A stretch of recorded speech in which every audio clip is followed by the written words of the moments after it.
রাজনৈতিক দলগুলো নয়, খোদ সরকারই চায় না ডিসেম্বরে নির্বাচন হোক, এমন অভিযোগ করেছেন বিএনপির স্থায়ী কমিটির সদস্য মির্জা আব্বাস। বলেন, সরকার নির্বাচনের আয়োজন না করলে জনগণ ডিসেম্বরে নির্বাচন আদায় করবে।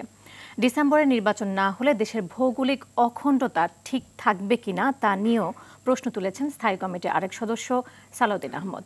দেশের ক্রান্তিকালে জিয়াউর রহমানই হাল ধরেছিলেন বলে মন্তব্য করেন ডক্টর খন্দকার মোশাররফ হোসেন। রৌদ্র রফিককে সঙ্গে নিয়ে বিস্তারিত জানাচ্ছেন মাইদুর রহমান রুবেল। বাংলাদেশ জাতীয়তাবাদী দল বিএনপির প্রতিষ্ঠাতা শহীদ রাষ্ট্রপতি জিয়াউর রহমানের ৪৪তম শাহাদাত বার্ষিকীতে তার সমাধিতে শ্রদ্ধা জানাতে বৃষ্টি উপেক্ষা করে জড়ো হন নেতাকর্মীরা।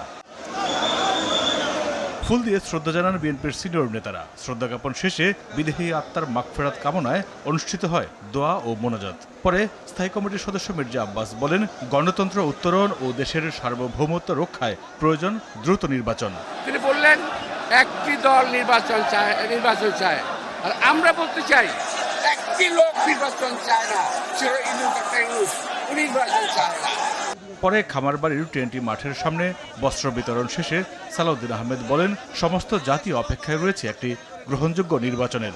সমগ্র জাতি একটি সুষ্ঠু, সুন্দর, নিরপেক্ষ নির্বাচনের জন্য অপেক্ষমান, এটা ওনার বোঝা উচিত এবং খুব শীঘ্রই একটি সুনির্দিষ্ট রোডম্যাপ প্রদান করবেন আগামী ডিসেম্বরের মধ্যে জাতীয় সংসদ নির্বাচন অনুষ্ঠানের লক্ষ্যে। এদিকে রাজধানীর গুলশানে দুস্থদের মাঝে খাবার বিতরণ অনুষ্ঠানে ডক্টর মোশাররফ হোসেন বলেন, জনগণের ভোটের অধিকার ফিরিয়ে এনে গণতন্ত্র প্রতিষ্ঠা করবে বিএনপি। শহীদ জিয়াউর রহমান শুধু স্বাধীনতার ঘোষণা নয়, যুদ্ধ করেছেন সম্মুখ সমরে। আজকের বাংলাদেশের মানুষ স্বৈরাচারকে পতন ঘটিয়েছে, কিন্তু এখনো গণতন্ত্র পূর্ণ প্রতিষ্ঠা করতে পারে নাই।